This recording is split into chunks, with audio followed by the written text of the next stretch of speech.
David, I know you do this most days, but could you just briefly tell us how you went from being the poster boy for smoking to being the poster boy for anti-smoking? Well, it was one of these epiphanies that a lot of people have for whatever reason. It wasn't spiritual. It wasn't anything cosmic. It was just, the problem that I had was watching my brother, who was a little bit older than me, dying from cancer.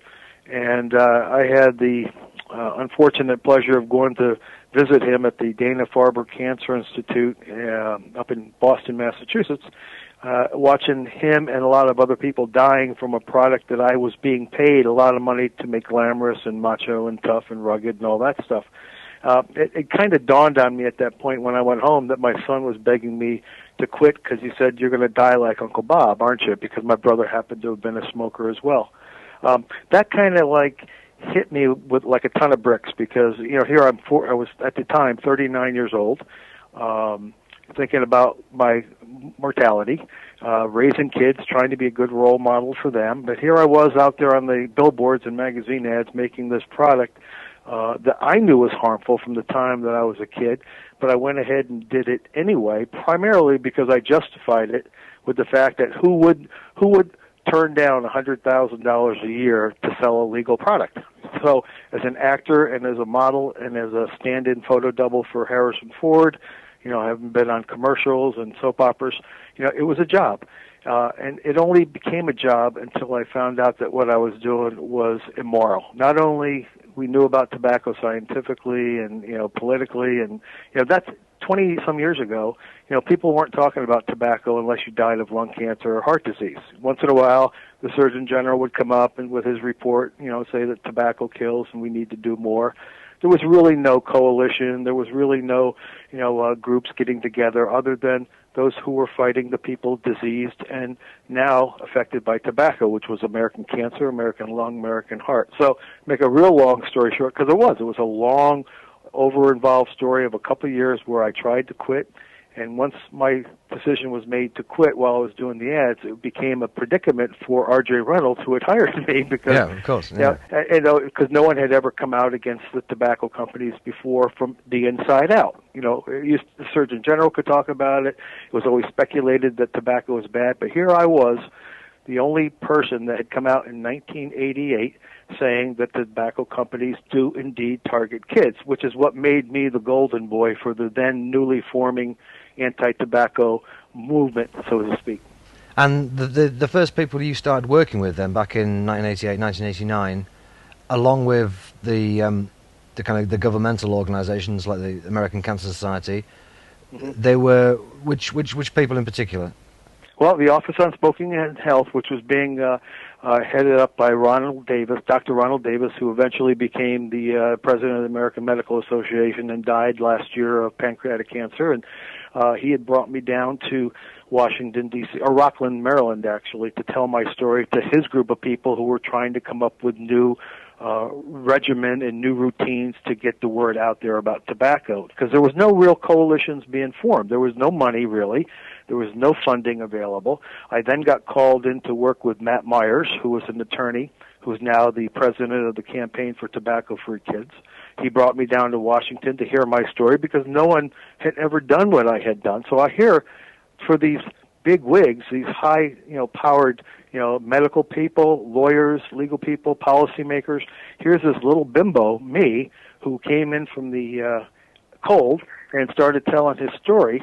And the problem with telling my story was, people were believing me, but nobody knew what to do with it. I mean, what do you do with this information? So I became the golden boy for all the news people, and I was on television with Peter Jennings, and who's now subsequently died from lung cancer, and Sam Donaldson and Dan Rather, and I became Percival. I mean, I was just all over the place, and everybody was believing me, and it was getting the tobacco industry certainly upset. When I had told my story to Matt Myers, all I was asked to do was go out and tell my story publicly to kids, because I wasn't a doctor. I wasn't an epidemiologist or a politician. I was the guy who was paid a lot of money to get kids to smoke. And so the thing you decided to do was go out and go around the schools and speak to the kids. That was your decision. That was probably the best way to go about it. That was my decision. In the first year and a half, I couldn't get anybody to pay my gas. I was so passionate about trying to undo the damage that I felt. Because here's how it went, Chris. When you admit you did something wrong, it's pretty hard to not feel guilty about it when you believe what you did was wrong. Okay? And it took me a long time to figure that out because, like I said in the beginning of this conversation, there's not, even you, no matter how passionate you are about something, if you're an actor, you can justify it. I don't have to go out and commit murder to play a murderer on stage, okay? To me, it was a game. The game that I was playing was I happened to have been the rugged type that R.J. Reynolds wanted for this particular search and rescue campaign that apparently worked because we moved Winston from number 4 to number 2 in sales. The problem that I had was once I admitted to my kids and everybody else that I talked to that it was my job to get kids to smoke, the more pissed off I became at myself, okay? The more angry I became at myself that I was no better than the tobacco industry I was bad-mouthing, okay? So I became very, middle of the road. I wasn't anti-smoking because I had friends who smoked, and I had smoked from the time I was 13. I had friends who didn't smoke, but that didn't mean we hated each other. So I was getting involved with all of these people who were the beginning stages of what is now known as the tobacco control movement, and I was the one that helped perpetuate all of the things necessary, but my job was always to keep it around kids, okay? Because I knew the marketing strategy was toward kids. I knew they needed 3,000 to 4,000 kids every day to start replacing the people who quit or died. I knew that I wasn't against smokers because I wasn't an anti-smoking zealot. I heard all of these doctors and lawyers and professional politicians saying we need to do more, and I agreed with them. We did need to do more. Since my brother was dying of cancer, cancer was rampant in my family, I was certainly high risk smoking 2.5 to 3 packs of cigarettes a day, okay? And I knew that what I was doing as a role model was not good, and being a good father of 3 kids, hopefully I could undo some of the damage that I was doing, but I never intended to become an anti-smoking zealot. That has never been a part of who I am, and that's why my anger today is I'm just livid at the fact that now I'm guilty by association because of the people who are in the anti-smoking or anti-tobacco movement who are so vindictive and hateful, and they just have made tobacco users feel like lepers, and that's not the answer to the problem that I know I was involved in.